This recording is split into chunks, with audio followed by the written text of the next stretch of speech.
my suggestion, if I have a suggestion about you're asking what to do, I would suggest you try to get the information that is available about what really is Turkish history. Not just Armenians, but all the good things that are in Turkish history. To get that that history of the Turks, get it out to school children, get it out to newspapers, get it out to people that right now have the same kinds of prejudices against you and your ancestors that were here in the 1890s. So my suggestion is an academic suggestion, because that's what I am. I'm not a politician, thank God. No, I'm not a politician. The point is, I would try to get the information.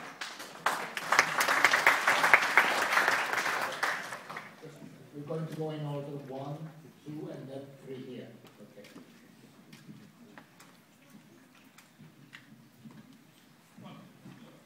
My name is Armenian, UCL. Indeed, I personally look forward to the future and look forward to reconciliation process, not the escalation between Armenia and Turkey, and look forward to opening the last closed borders between Armenia and Turkey and the good neighborship that could be established between these neighbor nations. And thanks for your presentation. Thanks for the facts and statistics that you brought forward, which are quite shocking. And the presentation is also very exemplary of how the freedom of speech and opinion could be expressed.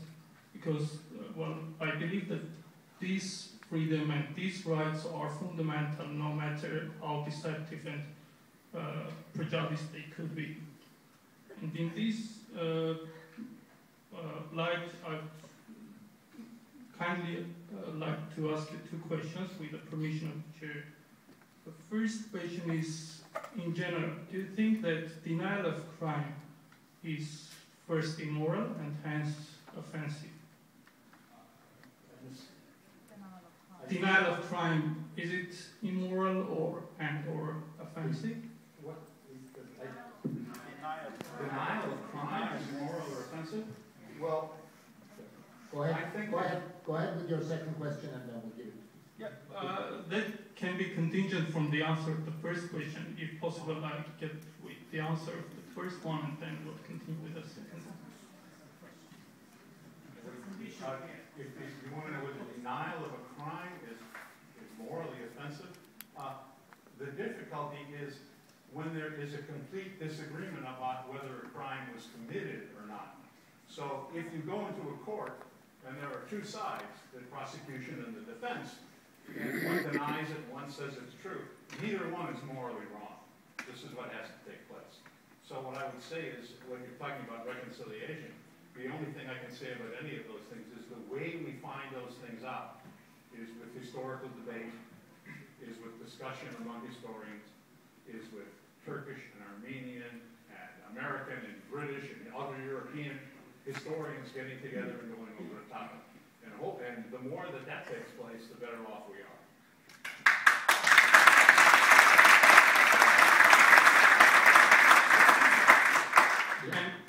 Briefly, please. Yeah, yes. And I completely agree with you that here is the search of truth, what the truth is.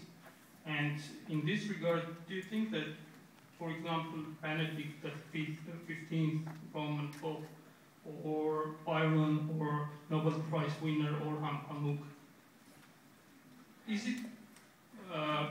the truth whatever is said by them, that there were massacres and genocide happened in Turkey, or is it the truth that whatever is said by those who deny genocide and massacres? Would you trust a plumber to do heart surgery?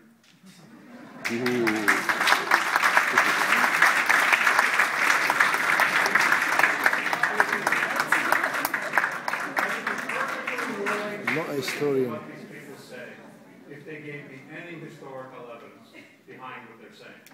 But the fact is, with all respect to the Pamuk family, he's not an expert in these matters, and indeed I think he probably is very sorry to say what he did. But in general, I mean, the French Parliament makes a decision, And as a historian, I am supposed to believe that that's based on any kind of reality. It's ridiculous. I'd rather stick with the plumber. Well, actually, no, but still. We have, yes, over here.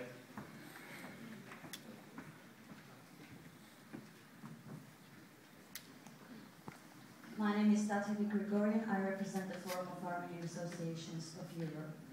Mr. McCarthy, you just said that you would like to see some evidence of the genocide. I'll tell you, you either have to be a complete ignorant or a really bad scholar not to see you are a complete minority. This evening you have embarrassed yourself. There were rumors about you that you are funded by Turks. I have read your books. I have Shame. Shame.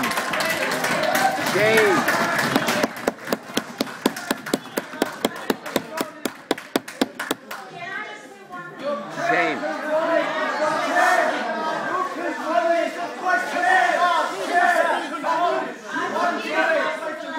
Otherwise, you have no.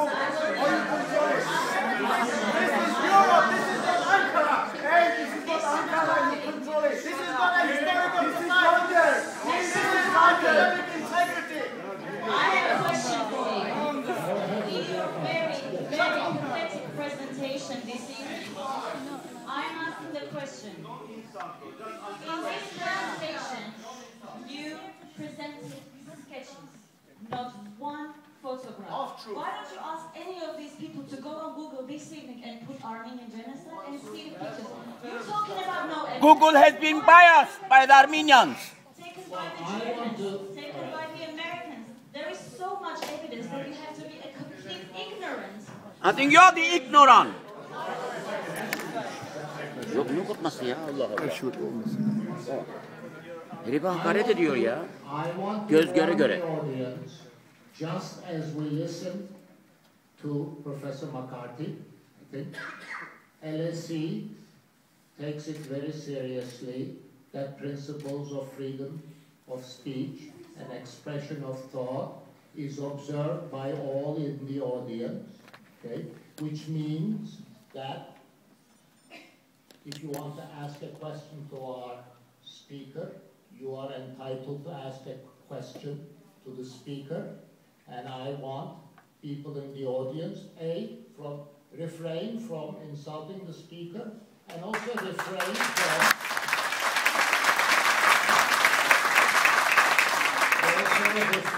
from attacking or abusing people who are asking questions. Okay? A long time ago, the philosopher Aristotle wrote about the rules of debate. And one of the things he stated was that there was something called polluting the well. And what this meant was that people who couldn't win an argument through logic instead decided to insult the other side.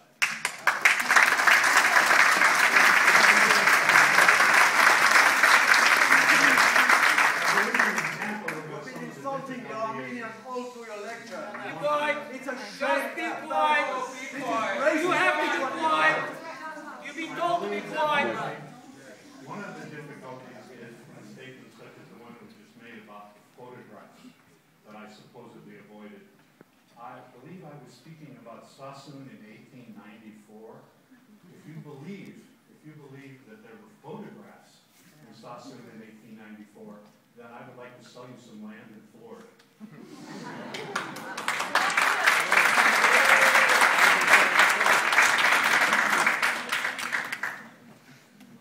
Well, clearly I won't be able to recognize all of you, but I'm trying to be as random as possible.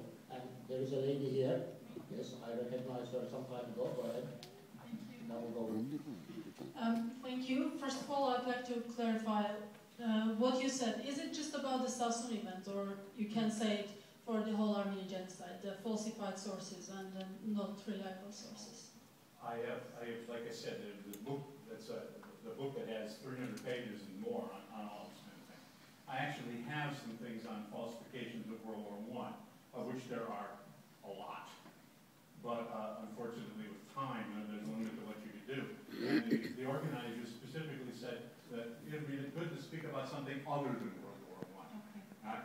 And so because of that, I avoided World War I. But indeed, there is quite a bit about phony Turkish statistics, for instance, the British Propaganda Bureau. There are any number of other things. But as I say, I recommend that you take a look at the book.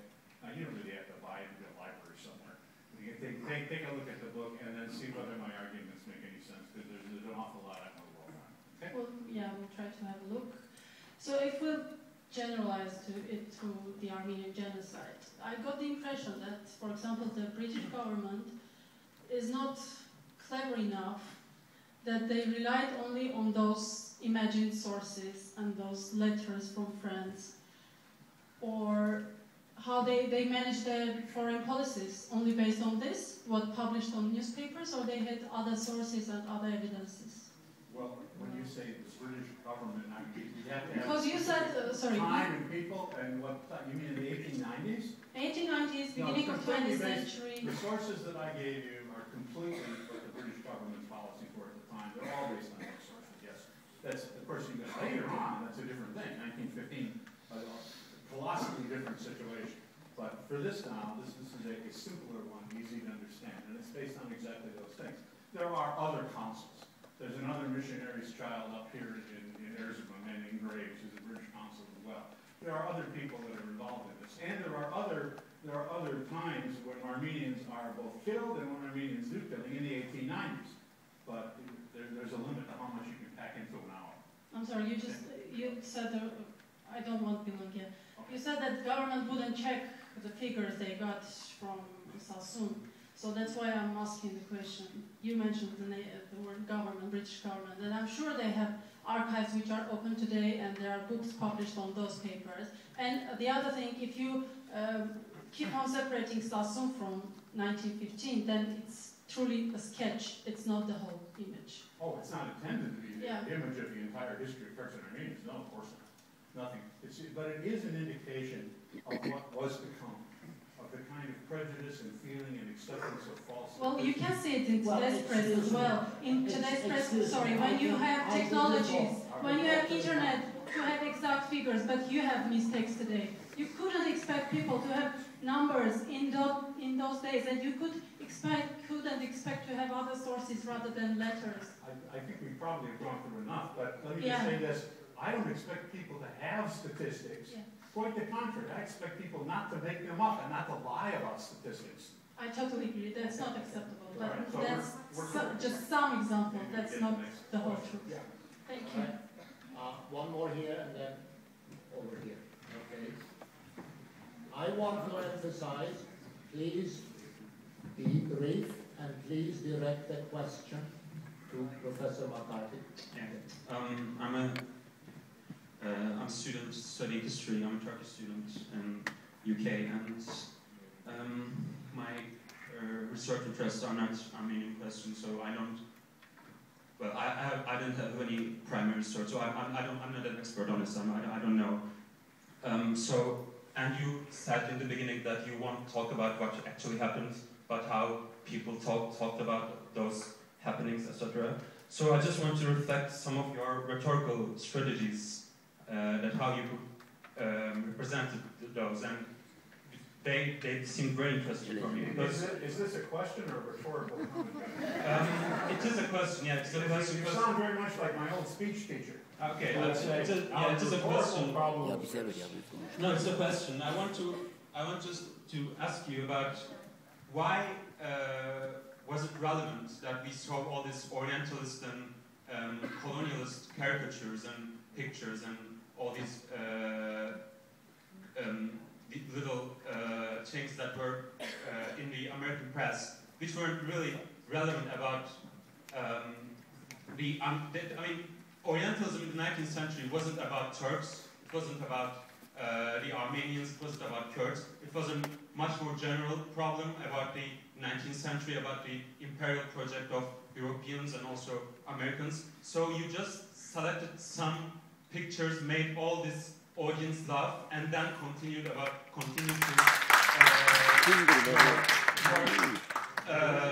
findings about. So I don't understand why that was relevant to your... First of all, I'm not interested in Orientalist paradigm. Sorry, just let me finish. What you presented was not about the Armenian question, it was about 19th century Orientalism. So if you're not interested in Orientalism, then why was it relevant for our purposes here? I'm not in any way interested in Orientalism or the Orientalist question or the conversation. I'm not going to... Yes, sir. You're done. Specifically, I'm interested in what lies were reported, and I state very definitely that what is believed today and appears in many history books is based on what I showed you. That is the reason. The prejudice, and as I say, I've gone out of my way to write more than 300 pages on the topic.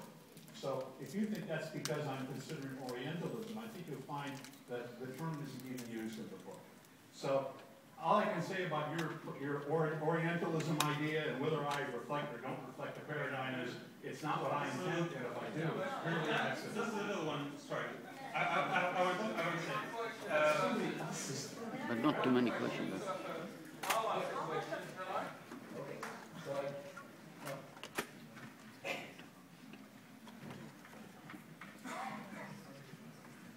Please identify yourself. Hello, my name is John Anaket. Thank you, Jim McCarthy, for coming. At the beginning of your talk, you said that you were going to tell us about false allegations made against the Turks in the 1890s and then compare them to those made in relation to the events of 1915. In actuality, your entire talk was about the 1890s, and only in your conclusion did you mention the events of 1915 without making any substantiation whatsoever as to how the genocide of 1915 is just 1890s style falsehood. Given that your conclusion is that there was no genocide in 1915, don't you think that you should have dedicated at least some time to 1915 instead of just talking about the 1890s? Number one, if I said that, I really apologize because I never, as it said in the beginning, it said I was specifically talking about Sassoon. So, did anyone else hear me say that? I don't believe me. I said anything like that, and I surely didn't intend to. Now, I've given a number of thoughts on the whole idea of genocide, on what happened in 1915, and some other time I'd be glad to do that. But all I can say about what you're saying is I did deliberately what I intended to do, and that's all I can say. Some other time I'd be glad to talk about 1915 and whether it was a genocide. My most feeling, incidentally, is the problem that I won't in 1915. Somebody else is... Hi, my name is Ferafrat. I am from Mush. You can see I am Kurdish. And you give percentage of Armenians and 25% of population. I'm here, all region. My question is very simple one. Where is those people, 25% of population? Well, unfortunately, you once again are going to 1915. You see, you keep on wanting to get me to drag. Let's put it simple. It is impossible, no matter what parliaments say and no matter what people or propagandists say, it is impossible to consider detailed historical questions with short, quick answers. There is a genocide, there isn't a genocide. It's not that way. And when you ask me what happened to people in 1915, well, for God's sake, read my books. Listen to other talks, but don't expect me to give you 5 hours of discussion. Okay, tell us, where are they? Well, they're in America. Where are the Where are my books? No, where are the 25%? They are in America. That's where they are. Yes, they are in America. I know about the students. Where are you? Excuse me, I ask a simple question. Just answer my question. I don't need to go to the Professor McCarthy has answered your question. I'm going to go ahead. The lady here.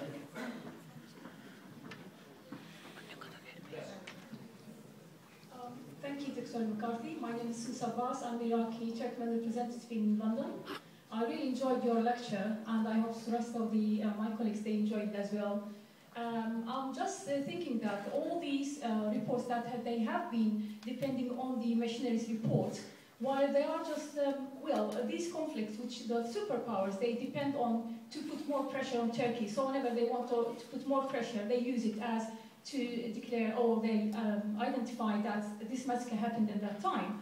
But while they turn their eyes blind, what's happening in Nicaragua, Karabakh, in Azerbaijan, which just happening recently, and on everybody knows what's happening in there, but just they turn their eyes blind, not seeing that what's happening there, but they do depend on the machinery report to not what's happening in there in 80s, 90s. That's really double standing, and it's put in our front of us one thing that I think Turkey, they have to form a commission to start to have independent investigation in that area, what's happened in there, rather than depending on the European or American, what they will decide to what happened at that time. So it is putting pressure on Turkey to start to form this commission, and to ask others to join them. Either if they like to have international independent commission, they welcome to join, or identify what Turkey decide. And thank you very much, Dr. McCarthy.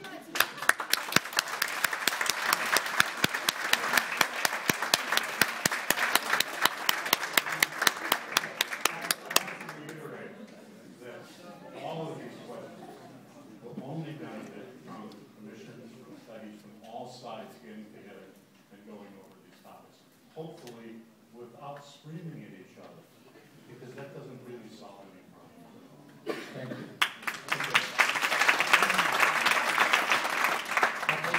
One here, and then the lady here. Go ahead. Can we have the microphone down here, please?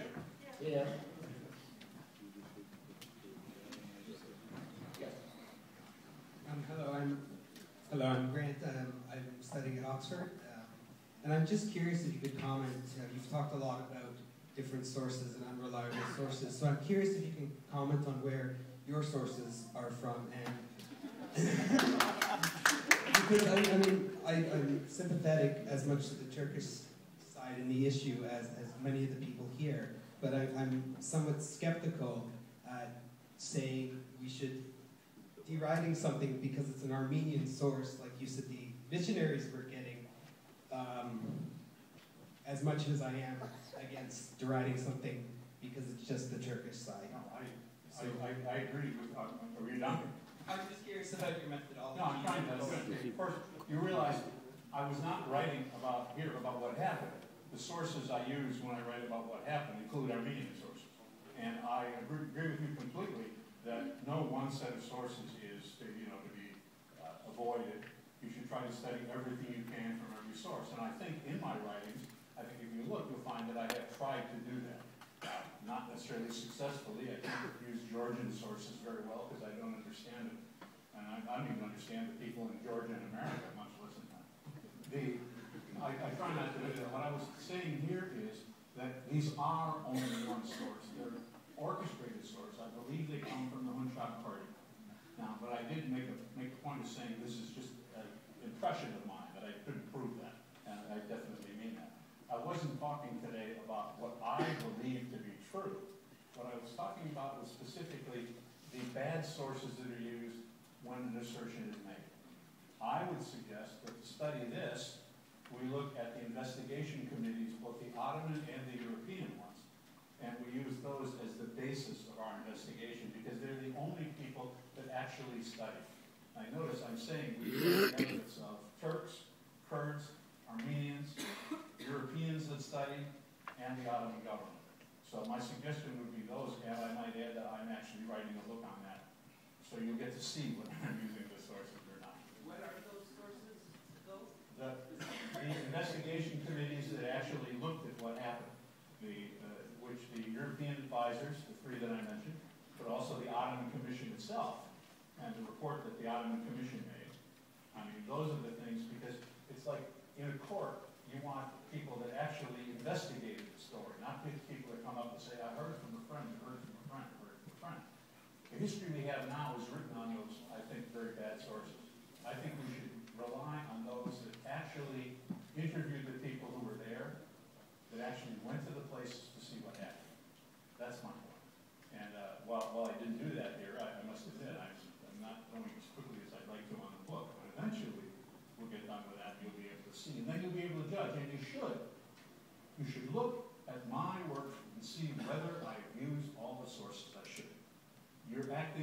exactly as a historian should in asking that question. Huh? But you've got to apply that to everybody. I was given yesterday, just to look over very briefly, a report made by, what was the name of it? Yeah, I looked at that, and if you look at the footnotes, you realize that every single one is a book written in English by someone who is tied to a certain side of the issue, and not a single opposing view is considered. That's wrong. And if I do that, take me to task, do me trouble, stand up and say you're not being a good historian. But I hope to God I don't. Okay. All right. The lady here. Yes. Here. Yes. And then we're going to go on way to the back. Okay? Yes. So, we are running out of time, and also I think we kept Professor McCarthy on his feet for too long. So we'll take a few more, and unfortunately, clearly I won't be able to recognize all of you. But please introduce yourself and go ahead with your question. Yes. Thank you for your comments and for all your hard work over the years to try to find the truth about this incident of the past. I would like to ask you things with your permission. We are talking about the past. We're talking about 1950s, 1980s. We are talking about the war. And the truth is the first casualty in the war. And this is why we are here discussing this, Ireland. And Ottoman was in the war, and the war brings conflicts, turmoil, starvation. People kill and people kill each other. And we kill people in that area, or in Ottoman. Muslims killed Muslims, Kurdish killed Kurdish. And there was a war. We are still here psychologically.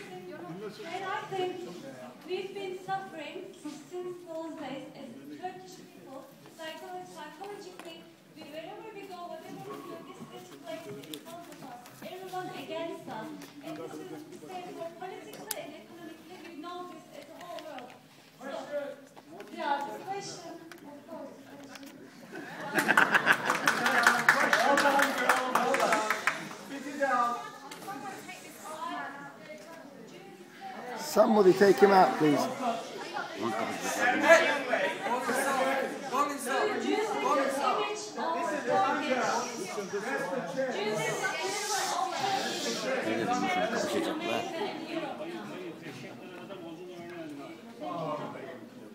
Yes, and truly the image of Turks in America has changed tremendously because it couldn't possibly have gotten any worse.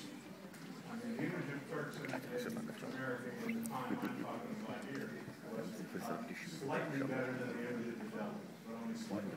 And in fact, in Britain at the time, it was very common for people who would say, devil take it, you know, it was an old English, devil take it, they would say Turk take it instead. I think Turk and devil synonymous. So, yeah, it's better than that. But do I believe that prejudice in Europe and in America still really strong? I asked you about the European Union. Does anyone sincerely believe that prejudice isn't the main reason why Turks aren't let into the European Union? It's still there. And that's what I was asked before about, someone said, what can you do? As far as I'm concerned, if I were a Turk, what I would do is try to do all I could to convince people that Turks don't have horns, that they're basically good people like other people.